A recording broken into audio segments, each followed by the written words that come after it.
इसलिए स्थिति बिगड़ती रही। और आपकी जानकारी के लिए मैं बताऊं, 1875 में स्वामी दयानंद सरस्वती जी ने आर्य समाज की स्थापना की। मैं दावे से इस मंच से बोल सकता हूं, स्वामी दयानंद सरस्वती जी घर से निकले थे, ना तो मुक्ति को प्राप्त करना उद्देश्य था स्वामी जी का, ना आर्य समाज की स्थापना उद्देश्य था, ना सनातन धर्म को बचाना स्वामी दयानंद का उद्देश्य था, ना स्त्री को पैर की जूती से सर का ताज बनाना उद्देश्य था, ना गुलाम भारत को आजाद कराना स्वामी दयानंद का उद्देश्य था, ना हिंदू को बचाना स्वामी दयानंद का उद्देश्य था। अगर स्वामी दयानंद उस समय पर उद्देश्य लेके चले थे तो सच्चे सिद्ध की खोज लेके चले। लेकिन जब सच्चे सिद्ध की खोज की तो उस खोज में कुछ और निकला। आप सब जानते हैं, कई उदाहरण लिए जा सकते हैं इन सब चीजों के। स्वामी दयानंद सरस्वती जी सच्चे सिद्ध की जब खोज में निकले तो पाखंडी बाबा मिले, जिन्होंने स्वामी दयानंद से अंगूठी छीन ली, रेशमी वस्त्र छीन लिए, बहुत सुंदर पटी वस्त्र था वो भी ले लिया, और पहला फुसला करके स्वामी दयानंद के पास जो कुछ था सब ले लिया। अंत में स्वामी दयानंद कोपिल में घूमते नजर आ रहे हैं, केवल लंगोट स्वामी दयानंद के पास था। फिर पहाड़ों पे कहा स्वामी दयानंद नहीं घूमे, और घूमते घूमते उन्होंने देखा खोदा पहाड़ निकली चुनिया, वो भी आप लोग सुनते हैं कि वो भी मरी हुई, कहीं कोई दम दिखाई। हाँ, चाणोद करली में स्वामी दयानंद जब बैठे जाकर के तो सबसे पहले कुछ ऋषि मुनियों की अगर विद्या स्वामी दयानंद को सीखने के लिए मिली तो प्राणायाम विधि सीखने के लिए मिली, जिस प्राणायाम विधि को स्वामी दयानंद जी ने सत्यार्थ विकास के अंदर दिया है। वो 4 प्रकार के प्राणायाम है, आप करो, कर के देखो, उसका अनुभव आप प्राप्त कीजिएगा, आपको पता चलेगा। ये केवल बोलने सुनने तक सीमित नहीं है वो विद्याएं, अगर आप अनुभव करें तब उनको आपको उस चीज का अनुभव हो। मैं आप सब लोगों से कहना चाहूंगा, जरा ध्यान देना, ये गुलाम भारत के लिए स्वामी दयानंद ने बड़ा कुछ किया। मैंने सूर्यकांत त्रिपाठी निराला को पढ़ा, मेरा जो व्यक्तिगत पुस्तकालय घर में उसमें 3500 पुस्तकें हैं और सैकड़ों पुस्तकें मोबाइल में भी रहती है। तो निरंतर प्रतिदिन का ये काम होता है कि कुछ ना कुछ हम लोग प्रतिदिन पढ़ते हैं, अपडेट रहने के लिए बहुत चीजें जाननी पड़ती हैं। इसलिए मैं आगे का तो नहीं पता मुझे, क्या पता कई बार बुद्धि खराब हो जाए आदमी की, तो जो कुछ याद है वो सब भूल जाएं, पर मैं इतना जरूर कहता हूं, मेरे पिछले व्याख्यान आप उठा करके देखेंगे, 18 वर्षों में एक भी व्याख्यान दूसरे से मैच नहीं करता। कारण क्या, मैंने फिक्स नहीं किया प्रोग्राम, व्यवस्था देखती रहती है, उसके आधार पर हम लोग समाज को उत्थान करने के लिए कटिबद्ध हैं, प्रतिबद्ध हैं, उसके लिए निरंतर काम करते रहते हैं। और मैं आप सबसे कहना चाहूंगा, स्वामी दयानंद को मैंने पढ़ा, सूर्यकांत त्रिपाठी निराला ने लिखा कि सुनो, दयानंद को जानना चाहते हो तो सुनो। सूर्यकांत त्रिपाठी निराला ने कहा, मेरे से अगर कोई पूछे कि तुम दुनिया में सबसे ज्यादा मान सम्मान किसका करते हो, तो सूर्यकांत त्रिपाठी निराला ने कहा, निसंकोच उत्तर दूंगा, दयानंद का सबसे ज्यादा सम्मान करता हूं। लेकिन सामान्य लोगों के सामने सामान्य बात होती है। सूर्यकांत त्रिपाठी निराला सामान्य लोगों के बीच में नहीं बैठे थे, विद्वान थे। विद्वानों ने कहा, क्या बात बोलते हो, वो दयानंद का सम्मान करते हो जो मूर्ति पूजा का विरोधी था, जो दयानंद हिंदू का विरोधी बन गया, बड़ी सारी बातें बोलती। जब बोलती सूर्यकांत त्रिपाठी निराला ने अंत में एक प्रश्न पूछा, सुनो मुझे ये बताओ कि इस्लाम का मजहबी किताब क्या है? तो सबने कहा कुरान शरीफ। बोले ईसाइयों का? बोले होली बाइबल। तो उन्होंने कहा, अगर बाइबल हटा दी जाए तो क्रिश्चियनिटी रहेगी क्या? तो सबने कहा नहीं, क्रिश्चियनिटी खत्म हो जाएगी। उन्होंने कहा, अगर कुरान शरीफ हटे? तो उन्होंने कहा, इस्लाम समाप्त हो जाएगा, धराशायी हो जाएगा। तो उन्होंने कहा, सुनो, दयानंद की बात जानना चाहते हो? तो मैं दयानंद का सम्मान इसलिए नहीं करता कि उसने स्त्री का उत्थान किया, भारत को गुलामी की जंजीरों से मुक्त कराया, गाय की रक्षा के लिए कदम उठाया, गुलाम भारत को आजाद कराया, और बहुत सारी बातें उन्होंने पाखंड पर उठा लगा किया। सब कुछ गिनवाने के बाद सूर्यकांत त्रिपाठी निराला ने कहा, तुम कहते हो बाइबल हटेगी, क्रिश्चियनिटी धड़ाम हो जाएगी, कुरान शरीफ हटेगा तो इस्लाम खत्म हो जाएगा। तो वो कहते हैं, ऐसे ही मैं कहता हूं, वेद हटेगा तो ये वैदिक हिंदू सनातन सब कुछ समाप्त हो जाएगा। मैं दयानंद का सम्मान इसलिए करता हूं क्योंकि दयानंद ने वेदों की प्रतिष्ठा के लिए अपनी प्रतिष्ठा दांव पर लगाई और वेद को बचाया, इसलिए दयानंद का सम्मान करता हूं। और ये वास्तविकता है। आप चाहे पंडित लेखराम जी की बुनियाद वाली मुसाफिर पुस्तक पढ़िएगा, आपको पता चलेगा स्वामी जी का एक अमर ग्रंथ सत्यार्थ विकास जरूर है, लेकिन बुनियाद आर्य मुसाफिर पुस्तक भी अपने विषय में एक अद्भुत ग्रंथ है, पढ़ना चाहिए। आप पढ़ोगे तो आपको पता चलेगा उस समय क्या क्या व्यवस्थाएं चल रही थी और क्या हमें करना चाहिए, बहुत कुछ उसमें मिलता है। मैं आप सबसे कहूंगा, दयानंद को जानबूझ करके विरोधी घोषित किया गया, तो ये बहुत लोगों की चाल थी, उनको पता था। आज भी आर्य समाज से सीधा मुंह मारने की किसी की मां ने दूध नहीं पिलाया, कि आर्य समाज से सीधा कोई आकर के भिड़ जाए। अभी पिछले दिनों एक धर्म गुरु है, आपने सुन लिया, उनको सब जानते हैं, है ना, रामभद्राचार्य जी। मुझे कोई आपत्ति नहीं नाम लेने में, क्योंकि उन्होंने नाम लेकर के स्वामी दयानंद को जबरदस्ती विरोधी घोषित किया। वो कहते हैं स्वामी दयानंद सरस्वती ने खंडन किया, पर मैं कहना चाहूंगा हमने पूरा प्रमाण सहित उन सब चीजों को रखा। आर्य समाज के सैकड़ों विद्वान आकर के आप उसमें लड़ाई में कूद पड़े, हम सबका धन्यवाद करते हैं, उन्होंने बहुत बड़ा काम किया। लेकिन उसने दोबारा कृतघ्नता कर दी। कृतघ्नता क्या बताऊं आपको, कृतघ्नता सुन लो। रामभद्राचार्य को मैं बताना चाहता हूं, इस भारत की परंपरा थी स्वामी दयानंद से पहले, अगर व्यक्ति अपंग है तो संन्यास नहीं ले सकता, अपंग है तो मंच पर नहीं बैठ सकता था, अगर अपंग है तो कर्मकांड नहीं करा सकता था। अगर रामभद्राचार्य मंच पर बैठे तो दयानंद की वजह से बैठे, क्योंकि दयानंद ने कहा शरीर से कोई किसी का लेना देना नहीं, ज्ञान से उसको ऊपर नीचे रखा जाए। ये दयानंद सरस्वती की वजह से मंच पर बैठे और उन्हें बहुत सारी बातें आज बोल दी। उसके बाद फिर मैंने देखा बड़े सारे लोग आए, तो मैंने राघवाचार्य को लिया नापा। उसके बाद में एक और आचार्य थे, उनको नापा गया। एक मध्य प्रदेश से शक्ति पुत्र जी महाराज है, व्यापक तहसील से हैं, उनको फिर मैंने लिया और लेने के बाद में वीडियो डालनी थी, उनके चेहरे टूट पड़े। आप सोशल मीडिया पे सर्च करना जरा, शक्ति पुत्र महाराज जी कुलदीप विद्यार्थी, कुछ भी डालो आप। हमें 15-20 हजार लोग शाम को हमसे डेली जुड़ते हैं सोशल मीडिया पर। उनके चेहरे टूट पड़े, और कितना टूटे, एक दिन में 700 कमेंट आए उनके चेहरे, 700। मैं ये नहीं कहता वो ठीक है कि गलत है। एक तो उन्होंने अभद्र भाषा का प्रयोग नहीं किया, शालीनता से बोले, मैं उनका धन्यवाद करता हूं। और उन्होंने कहा कि आप जानते हैं शक्ति पुत्र महाराज जी ये हैं वो हैं। मैंने एक कमेंट किया हुआ है और उस पर उन्होंने हजारों ने टिक मार दिया।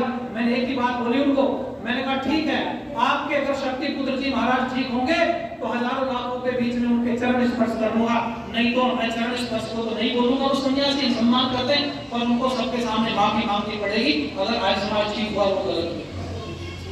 अब अक्टूबर की तारीख रखी गई है, मैं आपकी जानकारी के लिए बता, अक्टूबर में नवरात्रों में हमें निमंत्रण मिल गया, मेरे पास संदेश आ गया कि आप आइए अक्टूबर में नवरात्र के समय में 3 दिन के लिए आप उपस्थित होइएगा, महाराज जी से आपका वार्तालाप होगा।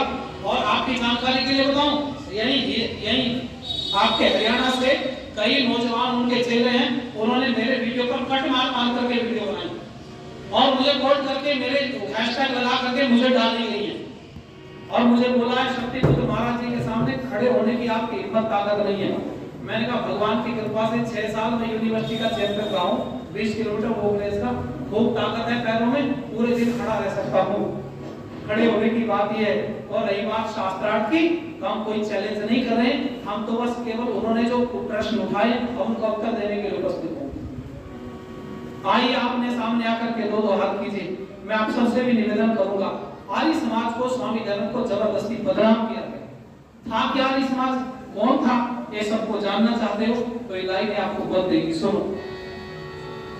गलतियों पर करी गलतियां इस कदर, साथ अपनों का हमसे छूटता ही गया, नफरतों ने दिलों पर सितम ढाके, आईना प्यार का टूटता ही गया, गलतियों पर करी गलतियां इस कदर, गलतियों पर करी गलतियां इस कदर, गलतियों पर करी गलतियां। राम घने श्याम का करते कीर्तन थे जो, राम घने श्याम का करते कीर्तन थे जो, फिर भी जाने को मंदिर तरसते थे वो, फिर भी जाने को मंदिर तरसते थे वो, होके नाराज चर्च मस्जिदों में गए, एक के बाद दूजा लौटता ही गया, गलतियों पर करी गलतियां इस कदर, साथ अपनों का हमसे छूटता ही गया, गलतियों पर करी जन्म से मार कर जाती अलग कर दिए, जन्म जन्म से मान कर जाति अलग कर दिए, फूट पर फूट डाली साथ मिलने ना दिए। जन्म से मान कर जाति अलग कर दिए, फूट पर फूट डाली साथ मिलने ना दिए। महकते किस तरह फूल खिलने ना दिए, नन्ही गलियों को माली छूटता ही गया। गलतियों पर करी गलतियां इस कदर, साथ अपनों का हमसे छूटता ही गया। नफरतों ने दिलों पर सितम ढा दिए, आईना प्यार का टूटता ही गया। गलतियों पर करी गलतियां। इसलिए भाई आर्य समाज ने काम किया और जबरदस्ती आर्य समाज को बदनाम किया। और मैं आपकी जानकारी के लिए बताऊं, आर्य समाज ने काम क्या किया। इस देश के अंदर गाय की दुर्गति थी, अभी भी मैं सदगति की तो घोषणा नहीं करता, पर हाँ कुछ तो भारत सुधरी है। स्त्री को कोई अधिकार प्राप्त नहीं थे। पाकिस्तान के अंदर अगर बेनजीर भुट्टो प्रधानमंत्री बनी ना, और यही आपके पास बांग्लादेश में अभी भारत में शरण ली है, मैं तो कहता हूँ, लोग कहते हैं ना भगवा आतंकवाद, आज सुन रहा था मैंने कहा निकम्मों अगर भगवा आतंकवाद होता तो ये बांग्लादेश की प्रधानमंत्री शरण किसी मुस्लिम देश में लेती, उसको भी पता अगर जान बच सकती है तो हिंदुओं के बीच में बच सकती है, राय भारत में हेलीकॉप्टर ले। समझ गए? इससे बड़ा और प्रमाण नहीं हो सकता दुनिया में। अफगानिस्तान में सिखों के ऊपर जब आक्रमण हुआ ना, तालिबानियों ने 2021-22 में उनके ऊपर आक्रमण किए, तो वो कहीं दुनिया में दूसरी जगह पर नहीं गए, गुरु ग्रंथ साहिब को सर पर लेकर के कहां गए? गुरु भारत में आ गए। कितने लोगों की बात करोगे? जिस समय पर म्यांमार में मारकूट मची रोहिंग्याओं के ऊपर, तो वो कहां आए बोलो? भाई बांग्लादेश में क्यों नहीं घुस गए पीछे समुद्र के रास्ते से, पूरा बांग्लादेश पार करके भारत में आ गए। दुनिया भर के शरणार्थी भारत में आना चाहते हैं, कारण क्या है? उनको पता है भारत में शरण मिलेगी तो सुरक्षित रह पाओगे। लेकिन कब तक सुरक्षित है भारत में? ये भी आपकी जानकारी के लिए बता दूं, जब तक सनातन विस्तृत है, बड़ा है, तब तक भारत में सुरक्षा है, और जिंदगी छोटा होगा, घट गया, भारत की सुरक्षा खत्म हो जाएगी। आपको ऐसे मुक्त कराना चाहता हूं मैं आज, और आपकी जानकारी के लिए मुझे दुनिया में और कोई लोगों से कम डर लगता है, संचालक से डर लगता है। इसलिए सुनो, आपकी जानकारी के लिए बताना चाहूंगा, मैं ऐसे मुक्त कराऊंगा आज आपको, और आप सुनते रहना। ठीक। और है क्या है? हमें डराया जा रहा, प्रतिदिन चारों तरफ से हम डर रहे हैं, भयभीत हो रहे हैं। पर मैं आपको बताऊं, भारत बर्बाद क्यों हुआ? उस बर्बादी के पीछे आप जाना चाहते हो तो उस भारत में बर्बादी के पीछे एक शब्द काम करता है, जिसका नाम है बिरादरीवाद। क्या बोला मैंने? बोलो जरा एक बार फिर बोलो जरा जोर से। क्या बोला? भूल मत जाना, बिरादरीवाद ने बर्बाद किया। कितना बर्बाद किया? मैंने पूरा विश्लेषण किया इसका, और मैंने 10 से ज्यादा प्रश्न लिखे हैं इसके ऊपर, क्योंकि मैं जो कुछ बोलता हूँ कोई समझ में चीजें आती हैं। मैंने अब तक 450 लेख लिखे अलग अलग, मौका मिलता है कई जगह छपते रहते हैं। मैंने इस पर लिखा कास्टिंग में कितना हावी है भारत के ऊपर। सुन लो, ये बिरादरीवाद अंग्रेज के आने से पहले भारत में नहीं था। उसका उदाहरण दे दूं, भारत में कभी भी बिरादरी को लेकर के अंग्रेज से पहले लड़ाई लड़ी नहीं गई। अंग्रेज के समय में भी बिरादरीवाद हावी नहीं था। अंग्रेज के समय में भी सारी कास्टों के, बिरादरियों के लोग लड़ रहे थे मिलकर के, और कहीं एक बिरादरी ने लड़ाई लड़ी हो केवल अकेली ने, तो मुझे बता दो आप किसी का नाम। जहां भी कोई लड़ रहा था अंग्रेजों से, सब बिरादरियां मिलकर के लड़ रही थी। क्यों? क्योंकि बिरादरीवाद हावी भारत में हुआ अंग्रेज की वजह से, और अंग्रेज के आने के बाद कैसे हुआ इसका उद्गम सुन लो जरा, कहां से शुरुआत होती है। एक शब्द है ब्रदर। क्या है? बोलो जरा। ब्रदर। ब्रदर माने क्या होता है? भाई। अंग्रेज अकेला कहीं नहीं जाता था, उसके साथ में एक दुभाषिया होता था, और अंग्रेज जब किसी गांव में गया तो दुभाषी से पूछा हु इज दिस, ये कौन है? तो उसने बोला दिस ब्रदर। समझ गए? अंग्रेज को बताया ये कौन है? ब्रदर। ब्रदर माने क्या होता है? भाई। तो उसने कहा मतलब ये हमारा भाई है। गांव के आदमी पढ़े लिखे नहीं थे, उन्होंने कहा भाई ये जो आदमी आया था ना पास के गांव का, ये हमें आज बिरादर बोल के गया। ब्रदर तो बोला नहीं गया, क्या बोला उन्होंने? बिरादर, और बिरादर से क्या बन गई? जब बिरादर बिरादर बिरादर इकट्ठे होते चले गए तो बिरादरी बन गई। नहीं तो उदाहरण सुन लो, जो गोत्र जाटों में है वही गोत्र गुजरों में है, वही राजपूतों में है, वही यादवों में है, वही पाल समाज में है, वही एससी समाज में है। जो गोत्र एक बिरादरी में है वो गोत्र सारी बिरादरी में क्यों है भाई? मुझे इस प्रश्न का उत्तर दीजिए। अगर बिरादरी उनकी दूसरी थी तो गोत्र तुमसे उनका मैच नहीं करना चाहिए था, लेकिन उनका गोत्र भी तुम्हारी गोत्र बिरादरियों में मिल मैच करता है। ये इस बात का प्रमाण है। भारत में बिरादरी नहीं थी, वंश प्रथा थी, और वो वंश के लोग अगर एससी में कैटेगरी में कहीं इकट्ठे हो गए, उनके साथ जुड़ गए तो एससी में गिने जाने लगे, वो राजपूतों में जुड़ गए तो राजपूतों में गिने जाने लगे, वो यादवों में जुड़ गए तो यादवों में, जाटों में जुड़े तो जाटों में भी गिने जाने लगे। वो गोत्र तो रह गया पर बिरादरी बदल गई। एक गांव बिजनौर में आप कभी आइए, जहां से मैं आता हूं, वहां मेरे पास में गांव है, उस गांव का नाम है गगनपुरा। उस गगनपुरा गांव की एक बात बताऊं, उस गांव के गोत्र है, वहां कई बिरादरी के लोग हैं, वहां पाल समाज के लोग भी हैं, ऐसे में और दूसरे गुजर में बहुत सारी बिरादरी। वहां उस पूरे गांव का गोत्र है बहारवाल। अब आप पालों में जाओ, हमने पूछा भैया तुम्हारा गोत्र क्या? बोले जी बहारवाल। हमने गुजरों से कहा भाई तुम्हारा गोत्र क्या? बोले जी बहारवाल। ऐसी से पूछा तुम्हारा गोत्र क्या? बोले बहारवाल। उस गांव में कुंभकार भी रहते, हमसे हमने पूछा तुम्हारा गोत्र क्या? बोले बहारवाल। हो गया कमाल। क्यों जी?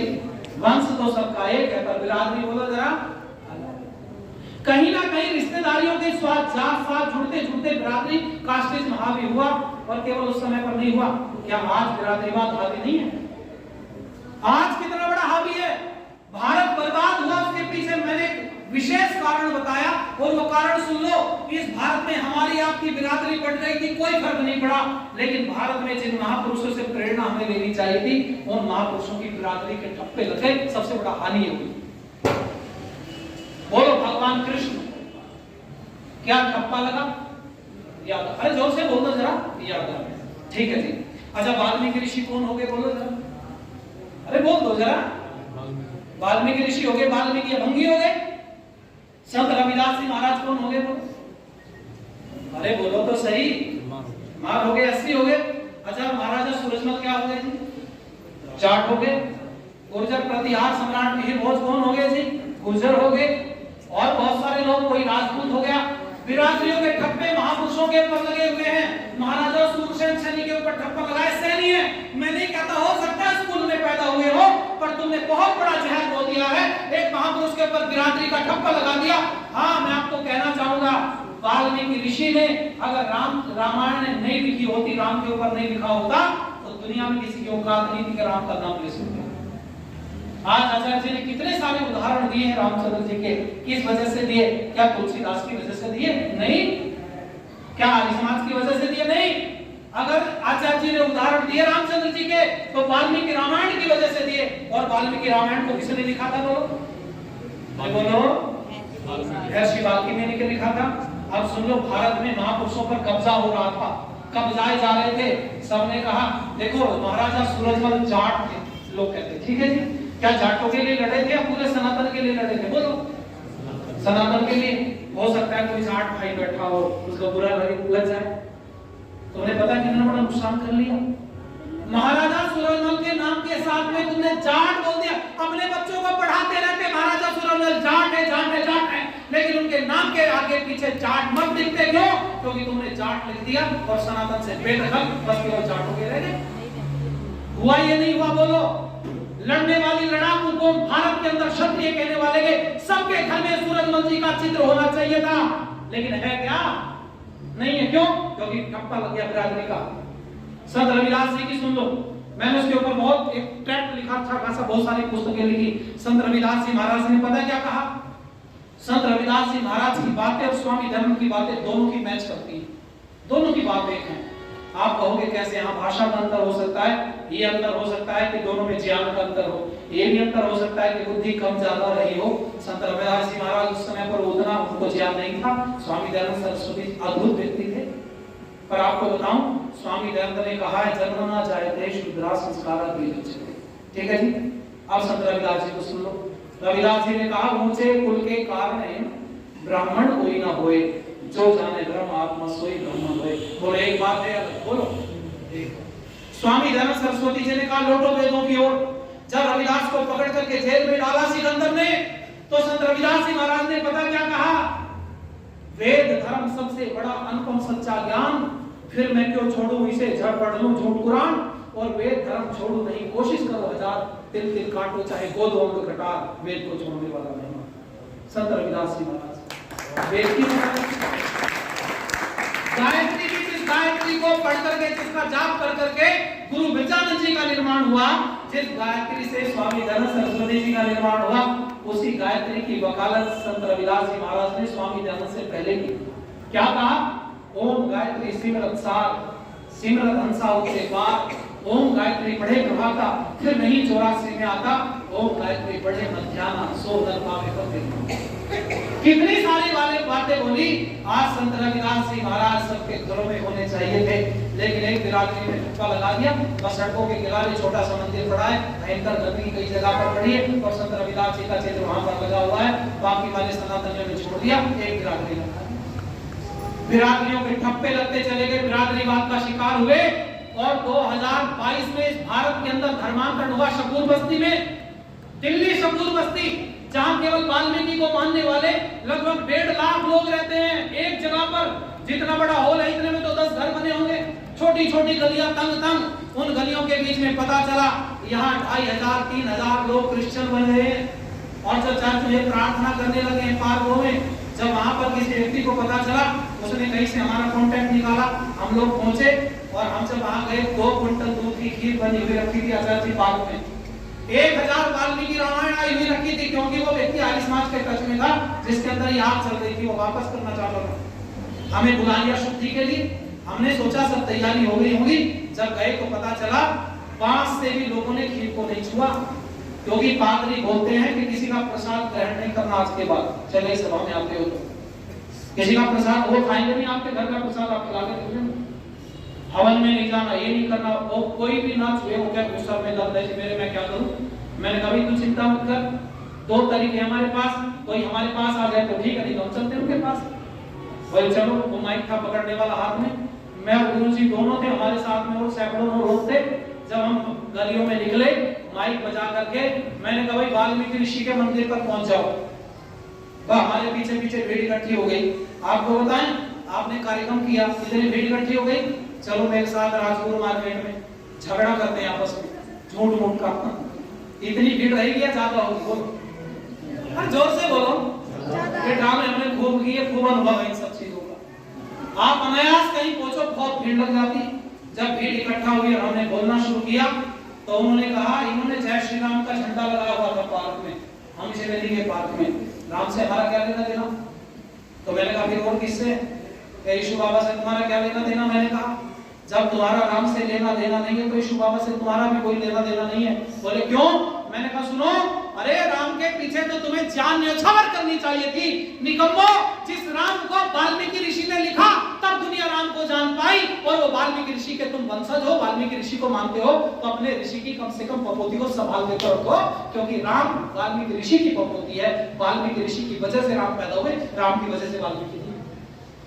लोग झंझोड़ दिए गए, बहुत लंबी बातें हुई, 1.5-2 घंटा खड़े रहे, भगवान की कृपा हुई, पार्क भर गया पूरा, खीर भी खत्म हुई, और वाल्मीकि रामायण भी पढ़ी, और लोगों ने संकल्प लिया कि आज के बाद में जय श्री राम बोलेगा, वाल्मीकि ऋषि का नारा लगाएंगे, भाई यहाँ हालेलुया कोई नहीं बोलेगा। इसी जगह पर ये सब बातें तो, बहुत सारी बातें तो प्रस्तुत नहीं की जा सकती, क्योंकि हम रोज रिकॉर्डिंग करते रहते हैं। भाई मेरी सारी बात रिकॉर्डिंग ना किया करो, मेरे पीछे बड़े कुत्ते लगे होते हैं, फिर झाड़ हटाने पड़ते हैं। अच्छा कोई बात नहीं, चलाओ देख लेंगे, कभी तो झेलेंगे थोड़ा वो, पर इसको थोड़ा बहुत आप कट कर लिया करो, अच्छा रहेगा। हाँ वो तो मुझे पता है भाई, आप सब, हम लोग थोड़ी कुछ कर सकते थे, हमने भगवान की कृपा से, आप लोगों के सहयोग से अब तक 70,000 से ज्यादा लोगों को विधर्मी होने से बचाया। बहुत बड़े स्तर इस यूपी में योगी जी की सरकार में 12 गांव क्रिश्चियन बने थे, जौनपुर में धर्मांतरण हुआ था, जौनपुर धर्मांतरण उठा हुआ, सारे संगठन फेल हो गए। फिर आर्य समाज के पास में वहां सूचना है कि भाई भेजो एक टीम, बिजनौर में काम करती है, हमने भाई और देश भर में काम करते हैं। हम लोग गए, हालांकि हमारे साथ में चालू हुआ पर उसकी कोई चर्चा नहीं करेंगे क्योंकि होता है गड़बड़, तो सब कुछ तो अपने अनुकूल नहीं मिलता। वहां हमें भोजन भी नहीं मिला कई दिन तक, तो 7 दिन रहे और भगवान की कृपा से आपको बताएं 5 दिन में 8 गांव की वापसी की हमने। 5 दिन, पहले 5 दिनों में। हालांकि जो 4 गांव थे उनके लिए बड़ी मशक्कत हमको करनी पड़ी, पर उन्होंने वापस अपने सनातन धर्म को स्वीकार किया। पूरा मुद्दा छाया रहा और उसी के बलबूते पर योगी जी ने 2018 में सम्मानित किया था मुझे अंतर्राष्ट्रीय महासम्मेलन में। आप सब लोग उपस्थित होंगे, कई लोग, और वो सब चीजें नहीं है, वो सम्मान के लिए काम नहीं करते, केवल सनातन के लिए काम करते, संस्कृति को बचाया जा सके। आप सब लोग मिलकर के मेरे साथ गुनगुना सको तो अच्छा लगेगा।